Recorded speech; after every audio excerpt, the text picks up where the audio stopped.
ओम शांति। आज 21/6/2021 के बाबा के महावाक्य हैं। बाबा समझाते, मीठे बच्चे, पावन बनने का एकमात्र उपाय है बाप की याद। याद की मेहनत ही अंत में काम आएगी। आज का प्रश्न है, संगम पर कौन सा तिलक दो तो स्वर्ग की राजाई का तिलक मिल जाएगा? उत्तर है, संगम पर यही तिलक दो कि हम आत्मा बिंदी है, हम शरीर नहीं। अंदर में यही घोटते रहो कि हम आत्मा हैं, हमें बाप से वर्षा लेना है। बाबा भी बिंदी है, हम भी बिंदी है। इस तिलक से स्वर्ग की राजाई का तिलक प्राप्त होगा। बाबा कहते हैं, मैं गारंटी करता हूँ, तुम याद करो तो आधा कल्प के लिए रोने से छूट जाएंगे। ओम शांति। ये फुरना चाहिए कि मुझ आत्मा को बाप को जरूर याद करना है, तब पावन बन सकते हैं। मेहनत जो कुछ है वे यही है, जो मेहनत बच्चों से पहुंचती नहीं। माया बहुत हैरान करती है, एक बाप की याद भुला देती है, दूसरे की याद आ जाती है। बाप अथवा साजन को याद नहीं करते। ऐसे साजन को तो कम से कम 8 घंटा याद करने की सर्विस देनी है, अर्थात साजन को मदद देनी है याद करने की। अथवा बच्चों को बाप को याद करना चाहिए। यह बहुत बड़ी मेहनत। गीता में भी है, मन मना भव। बाप को याद करते रहो। उठते बैठते चलते फिरते एक बाप को ही याद करते रहो और कुछ नहीं। पिछाड़ी को ये याद ही काम आएगी। अपने को आत्मा अशरीरी समझो, अब हमको वापस जाना है। ये मेहनत बहुत करनी है। सवेरे स्नान आदि करके फिर एकांत में ऊपर छत पर व हॉल में आकर बैठ जाओ। जितना एकांत हो उतना अच्छा है। हमेशा यही ख्याल करो कि हमको बाप को याद करना है, बाप से पूरा वर्षा लेना है। ये मेहनत हर 5000 वर्ष बाद तुमको करनी पड़ती है। सतयुग, त्रेता, द्वापर, कलयुग, कहाँ भी तुमको ये मेहनत नहीं करनी पड़ेगी। इस संगम पर ही तुमको बाप कहते हैं कि मुझे याद करो, बस। यही वेला है जब बाप कहते हैं मुझे याद करो। बाप आते भी संगम पर है और कभी बाप आते ही नहीं। तुम भी नंबरवार पुरुषार्थ अनुसार जानते हो। बहुत बच्चे बाप को भूल जाते हैं, इसलिए बहुत धोखा खाते हैं। रावण बहुत धोखेबाज है, आधा कल्प का यही दुश्मन है। इसलिए बाप कहते हैं, रोज सवेरे उठकर ये विचार सागर मंथन करो और यही चार्ट रखो, कितना समय हमने बाप को याद किया, कितनी जंक उतरती होगी। सारा मदार याद के ऊपर है। बच्चों को पूरी कोशिश करनी है अपना पूरा वर्षा पाने के लिए। नर से नारायण बनना है, यह सच्ची सत्यनारायण की कथा। भक्त लोग पूर्णमासी के दिन सत्यनारायण की कथा करते हैं। अभी तुम जानते हो 16 कला संपूर्ण बनना है। वे बनेंगे सत्य बाप को याद करने से। बाप है श्रीमत देने वाले। बाप कहते हैं गृहस्थ में रहो, धंधा धोरी आदि सब कुछ भी करो, बाप को याद जरूर करना है और पावन बनना है। याद नहीं करेंगे तो रावण से कहाँ ना कहाँ धोखा खाते रहेंगे। इसलिए मूल बात समझाते हैं याद की। शिव बाबा को याद करना है। देह सहित देह के जो भी संबंधी हैं उनको भूलकर अपने को आत्मा निश्चय करो। बाप बार बार समझाते हैं अपने को आत्मा समझकर बाप को याद करना है, नहीं तो फिर अंत में बहुत बहुत पछताएंगे, बहुत धोखा खाएंगे। कोई ऐसा जोर से थप्पड़ लगेगा जो माया एकदम काला मुंह करा देगी। बाप आए हैं गोरा मुंह बनाने। इस समय सब एक दो का काला मुंह करते रहते हैं। गोरा बनाने वाला एक बाप है जिसकी याद से तुम गोरे स्वर्ग के मालिक बनेंगे। ये है ही पतित दुनिया। बाप आते ही हैं पतितों को पावन बनाने। बाकी तुम्हारे धंधे धोरी आदि से बाबा का कोई संबंध नहीं है। शरीर निर्वाह अर्थ तुमको जो करना है सो करो। बाप तो सिर्फ कहते हैं मन मना भव। तुम कहते भी हो हम कैसे पावन दुनिया का मालिक बने। बाप कहते हैं सिर्फ मुझे याद करो, बस और कोई उपाय पावन बनने का है नहीं। कितना भी दान पुण्य आदि करें, कितनी भी मेहनत करें, चाहे आग से आते जाते रहें, कुछ भी काम नहीं आ सकता सिवाय एक बाप की याद के। बहुत सिंपल बात है। इसको कहा जाता है सहज योग। अपने से पूछो हम अपने मीठे मीठे बाप को सारे दिन में कितना याद करते हैं। नींद में तो कोई पाप नहीं होते, अशरीरी हो जाते हैं। बाकी दिन में बहुत पाप होते रहते हैं और पुराने पाप भी बहुत हैं। मेहनत करनी है याद की। यहाँ आते हो तो ये मेहनत करनी है।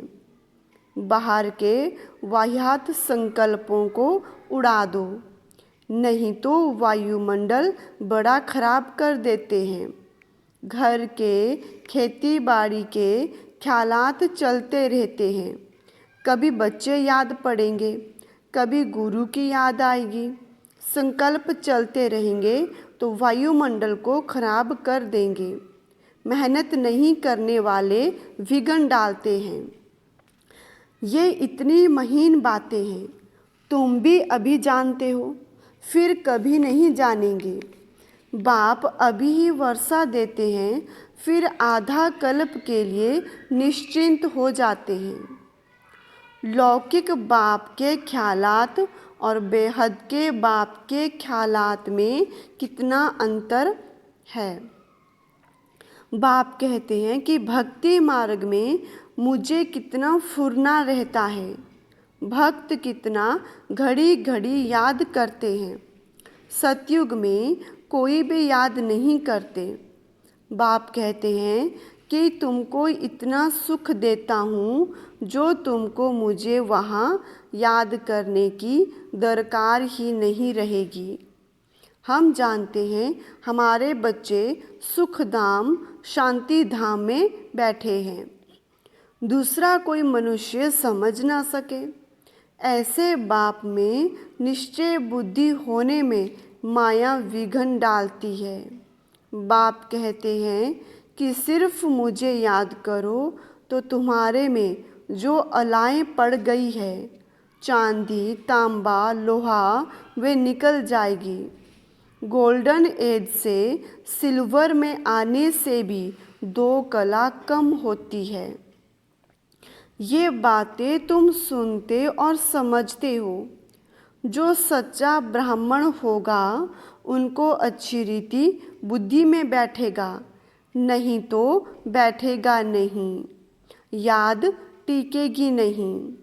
सारा मदार बाप को याद करने पर है। बार बार कहते हैं बच्चे बाप को याद करो।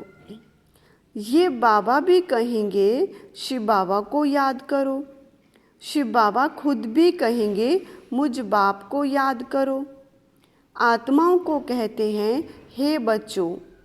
वे निराकार परमात्मा भी आत्माओं को कहेंगे।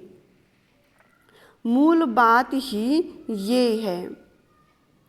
कोई भी आए तो उनको पहले पहले बोलो कि अल्फ को याद करो और कोई टिक टिक नहीं करनी है। सिर्फ बोलो अपने को आत्मा समझ बाप को याद करो। यही अंदर घोटना है। हम आत्मा हैं, गाते भी है ना। तुलसीदास चंदन घिसे, तिलक देत रघुवीर। तिलक कोई स्थूल थोड़ी है। तुम समझते हो कि तिलक वास्तव में इस समय का यादगार है। तुम याद करते हो, गोया राजाई का तिलक देते हो। तुमको राजाई का तिलक मिलेगा, डबल सिरताज बनेंगे। राजाई का तिलक मिलेगा अर्थात स्वर्ग के महाराजा महारानी बनेंगे। बाप कितना सहज बताते हैं। बस सिर्फ ये याद करो हम आत्मा हैं, शरीर नहीं। हमको बाप से वर्षा लेना है। तुम जानते हो हम आत्मा बिंदी मिसल है, बाबा भी बिंदी है। बाबा ज्ञान का सागर, सुख का सागर है। वे हमको वरदान देते हैं, इनके बाजू में आकर बैठते हैं। गुरु अपने शिष्य को बाजू में बिठाए सिखाते हैं, ये भी बाजू में बैठे हैं। बच्चों को सिर्फ कहते हैं अपने को आत्मा समझो, मामेकम याद करो। सतयुग में भी तुम अपने को आत्मा समझते हो, परंतु बाप को नहीं जानते हो। हम आत्मा शरीर छोड़ते हैं, फिर दूसरा लेना है। ड्रामा अनुसार तुम्हारा पाठ ही ऐसा है, इसलिए तुम्हारी आयु वहाँ बड़ी रहती है, पवित्र रहते हो। सतयुग में आयु बड़ी रहती है, कलयुग में छोटी हो जाती है। वहाँ है योगी, यहाँ है भोगी। पवित्र होते हैं योगी, वहाँ रावण राज्य ही नहीं है। आयु बड़ी रहती है, यहाँ आयु कितनी छोटी होती है। इसको कर्म भोग कहा जाता है। वहाँ अकाले मृत्यु कभी नहीं होती। तो बाप कहते हैं कि बाप को पहचाना है तो श्रीमत पर चलो। एक बाप को याद करो, अपने को आत्मा समझो। हमको अब जाना है, ये शरीर छोड़ना है, बाकी टाइम सर्विस में लगाना है।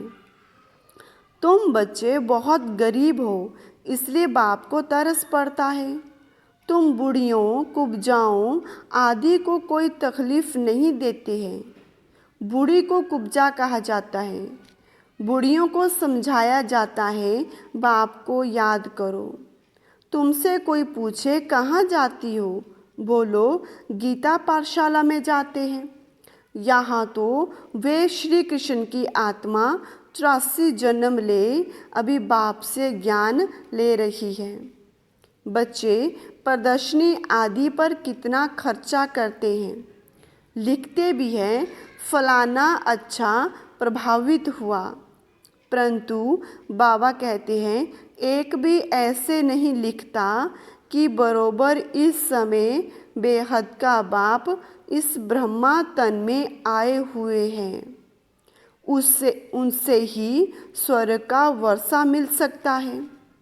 बाबा समझ जाते हैं कि एक को भी निश्चय नहीं हुआ, सिर्फ प्रभावित होते हैं।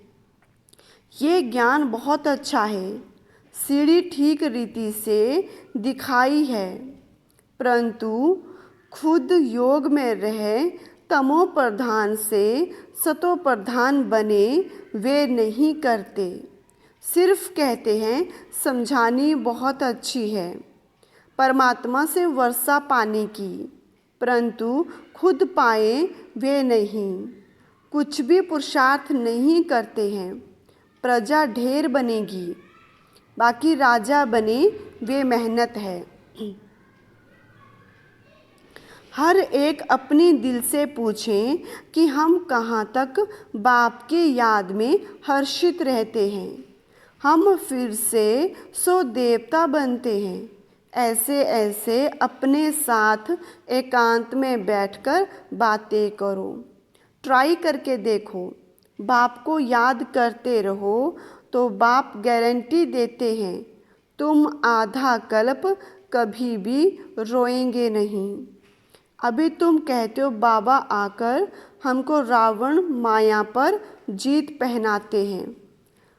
जो जितनी मेहनत करते हैं अपने लिए ही करते हैं। फिर तुम आएंगे नई दुनिया में, पुरानी दुनिया का हिसाब किताब भी चुकतू करना है, जबकि तुमको तमो प्रधान से सतो प्रधान बनना है। पावन बनने की युक्ति भी बताते हैं। ये है कयामत का समय, सबका विनाश होना है, नई दुनिया की स्थापना होनी है। तुम जानते हो हम इस मृत्यु लोक में यह शरीर छोड़ फिर नई दुनिया अमर लोक में आएंगे। हम पढ़ते ही हैं नई दुनिया के लिए, और कोई ऐसी पाठशाला नहीं जहाँ भविष्य के लिए पढ़ाते हो। हाँ, जो बहुत दान पुण्य करते हैं तो राजा के पास जन्म लेते हैं। गोल्डन स्पून इन माउथ कहा जाता है। सतयुग में तुमको मिलता है। कलयुग में भी जो राजाओं के पास जन्म लेते हैं उनको भी मिलता है। फिर भी यहाँ तो अनेक प्रकार के दुख रहते हैं।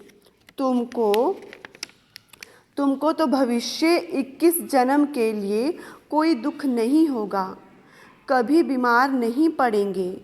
गोल्डन स्पून इन स्वर्ग, यहाँ है अल्पकाल के लिए राजाई, तुम्हारी है 21 जन्म के लिए। बुद्धि से अच्छी रीति काम लेना है, फिर समझाना है। ऐसे नहीं कि भक्ति मार्ग में राजा नहीं बन सकते। कोई कॉलेज अथवा हॉस्पिटल बनाते हैं तो उनको भी एवजा मिलता है। हॉस्पिटल बनाते हैं तो दूसरे जन्म में अच्छी तंदुरुस्ती रहेगी। कहते हैं ना, इनको सारी आयु में बुखार भी नहीं हुआ। बड़ी आयु होती है, बहुत दान आदि किया है, हॉस्पिटल आदि बनाते हैं तब आयु बढ़ती है। यहाँ तो योग से तुम एवर हेल्दी वेल्दी बनते हो। योग से तुम 21 जन्म के लिए शपा पाते हो। ये तो बहुत बड़ी हॉस्पिटल, बहुत बड़ी कॉलेज है। बाप हर बात अच्छी रीति समझाते हैं। बाप कहते हैं जिसको जहाँ मज़ा आए, जहाँ दिल लगे, वहाँ जाकर पढ़ाई पढ़ सकते हैं। ऐसे नहीं कि हमारे सेंटर पर आएं, इनके पास क्यों जाते हैं। नहीं, जिसको जहाँ चाहिए वहाँ जाए, बात तो एक ही है। मुरली तो पढ़कर सुनाते हैं, वे मुरली यहाँ से जाती है। फिर कोई से विस्तार अच्छा समझाते हैं, कोई सिर्फ पढ़कर सुनाते हैं। भाषण करने वाले अच्छी ललकार करते होंगे। कहाँ भी भाषण हो, पहले पहले बताओ, शिव बाबा कहते हैं, अपने को आत्मा समझ मुझ बाप को याद करो तो तुम्हारे विकर्म विनाश होंगे और पावन दुनिया का मालिक बनेंगे। कितना सहज समझाते हैं।